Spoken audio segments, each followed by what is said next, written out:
Hi beauties, it's me Rainbow.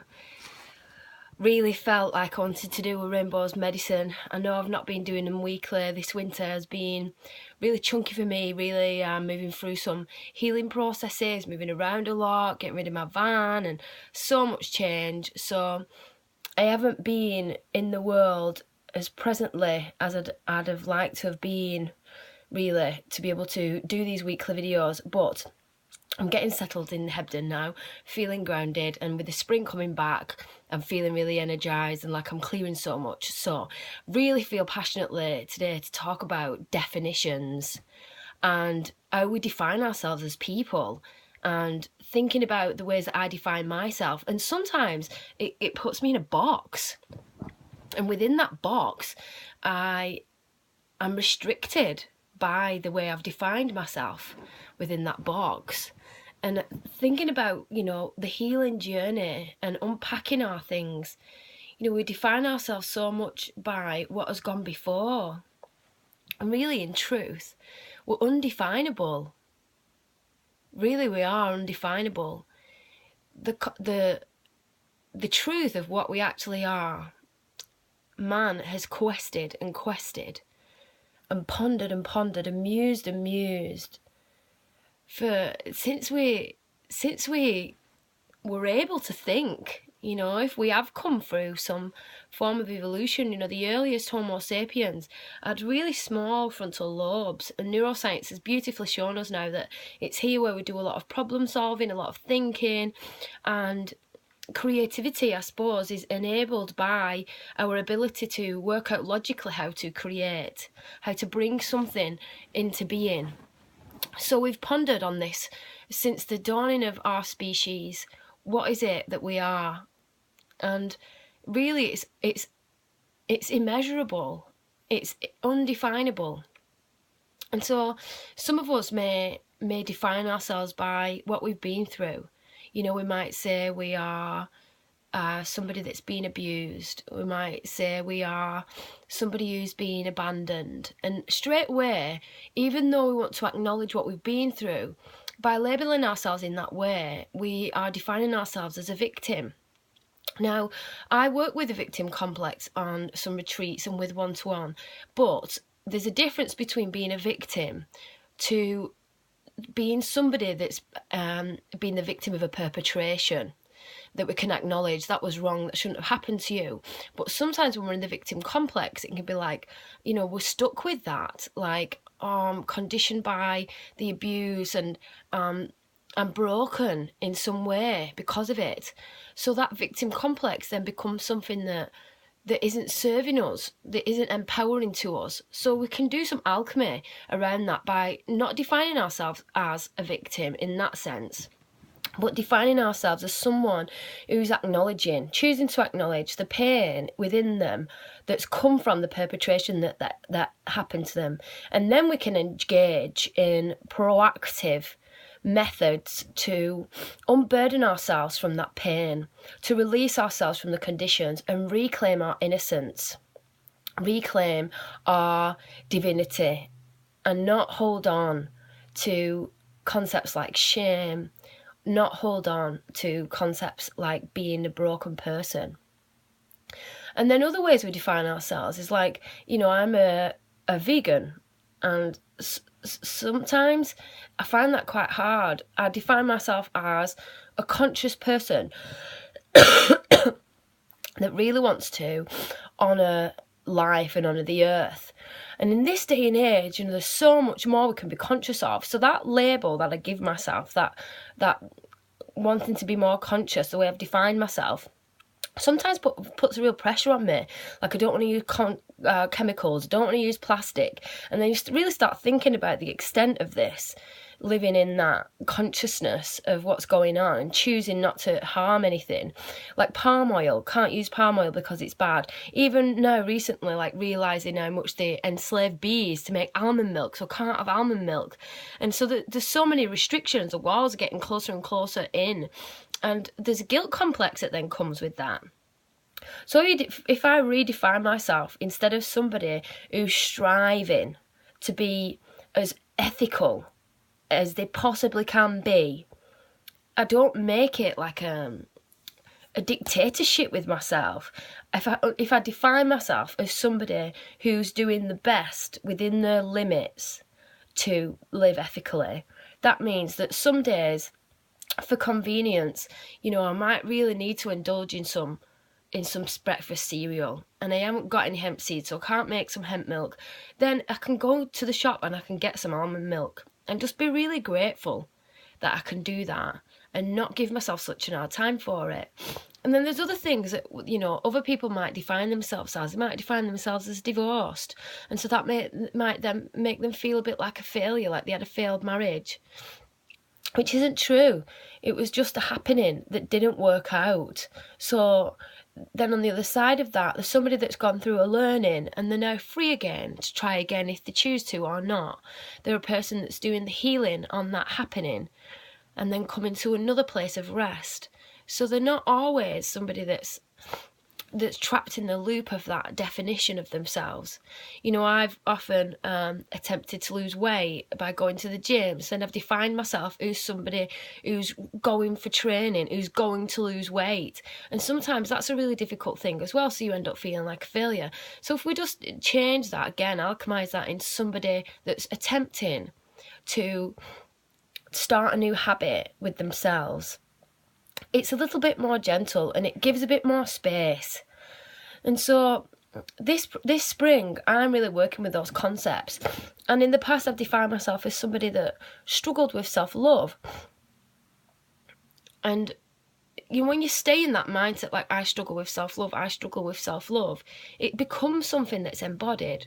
Whereas if I redefine that to, I used to struggle with self-love, and now I embrace tools and methodologies and experiences which assist me in increasing self-love. That's just a whole new positive way of experiencing life where I'm not stuck in a loop of a definition. And they're just labels. They're just labels that we put on ourselves. Like our name. Our name is a label. It's a vibrational tone. Some people are comfortable and some people love the name. Other people don't feel like they resonate with the name because that was a label that was given to us by our parents. We didn't choose it for ourselves. And so that was a big learning for me a couple of years ago when I realised that I was somebody different than what I was previously called. There was something different in me, an essence in me that wasn't the same tone as the label that my parents had given me. And so that's why I changed my name. And we're all free to do that because we're also undefinable and we're all free.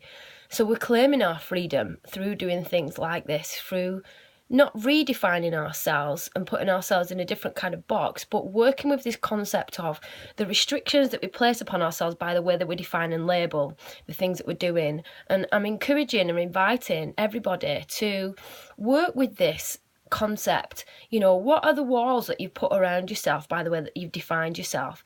And which ones can you rephrase, or which ones can you reconceptualize to give you more positivity, to bring you into a more harmonious state of being with yourself as you walk this path of being human, trying to become more of your potential, which is innate within you, trying to forge the life of your dreams, which you deserve, trying to make your way through the healing processes as you acknowledge the things that have become you and have happened in the past.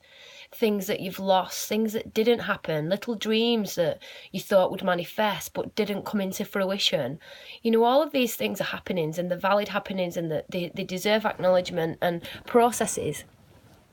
But where are you trapped by those things? And where are you trapped? Where are you limited?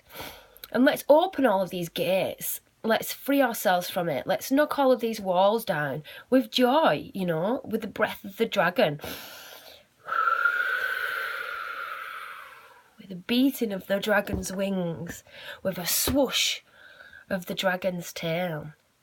Let's transform them with the dragon fire and mulch them So the elements are undefinable, aren't they? The elements, the wind doesn't define itself as a storm. The wind doesn't define itself as a gentle summer breeze. The water doesn't define itself as a waterfall or a bubbling brook or an ocean. The water is all of these things, all at different times. And it's really happy to be like that. You know, we define by putting these labels onto all of these different things, but in the end, it's water being in one place at one time and behaving in a different way. Or fire can be a beautiful, holy, flickering candle flame, but it can also be something that's destroying a whole forest, becoming a forest fire. You know, the fire also is the sun, our life-giving sun. And so there's all these different dynamics to the elements. And we can, I suppose, work with those elements and the elemental teachers to realise that we can be fluid in ourselves. You can just be you in all the different shapes and sizes of you. And you can use you in dynamic ways to move through things and become more you and freer in you and your being. And sometimes you might want to bring in the nurturing and the gentleness of the element that you are, for nurturance and for holding and for being gentle, and to give yourself a different kind of teaching. Sometimes we need rest and we don't need to feel guilty about having a rest. So we can work with that. Sometimes the wind just stops and it's still. And that allows the water to be still. And it allows the flame to be still. And the earth to be still. Sometimes that's what we need, stillness. So the elements are a myriad. They have a vastness of different tones and shapes and sizes. And so the workshop that's going to be at Heaven on Earth on the 18th of March is going to be all about that. So starting with a yoga practice, which is very yin, to get us in our fire and work with the different shades of fire and the different types of energy that fire brings. And then we'll move into a deep meditation, which will take you into the waters within, into the elements within your body of water, which is your emotional plane, and we can explore that. And then after lunch we're going to do some singing, a singing workshop where we can use to really be dynamic or to really be gentle. And then we're going to move into a really grounding yin yoga practice. So we start with yang and fire and we finish with yin and earth, where we're really giving our body to the earth and relaxing. So the day is going to be run by me and my beautiful brother-in-law Bay and my beautiful friend Leanne, and they're yoga teachers, and I'm going to be bringing the more shamanic approach and transformational healing to work with the meditation. And we're also then going to be doing a singing workshop, which I'm going to lead. So we might do some mantras there, and we'll make some noises within that space for a bit of catharsis. And then we'll also do something very, very soft. I'm going to teach you all a very holy song, and we can all sing that together and bless each other with it, bless each other with our breath. So that day is going to teach so much about being able to use these different dynamics and make you more free in yourself. And you'll find some wisdom teachings within the elements that we work with, but you'll also heed some of the innate guidance that you have for yourself, because we're going to give you loads of space and time for really embodying the teachings and to give you space and time to hear the teachings that are going to come from within, because we're all our best guru.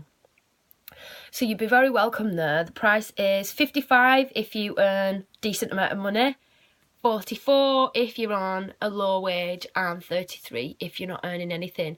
And I'm going to be cooking a really delicious lunch. So it's going to be a yummy day. It's from 10 till 4 at Heaven on Earth, and you can check the event out on the link underneath here.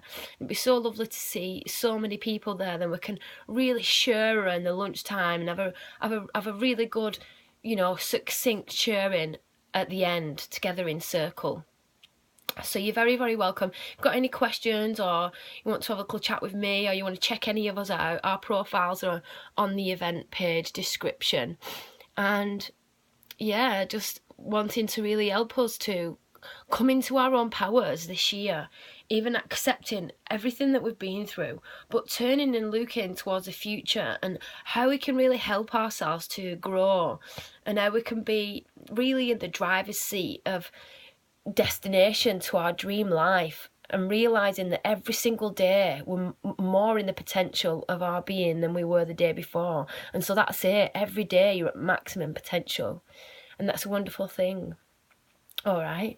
So I'm sending so much love, you undefinable, magnificent, incredible beings. I send so much love and wish you all such a beautiful, beautiful day.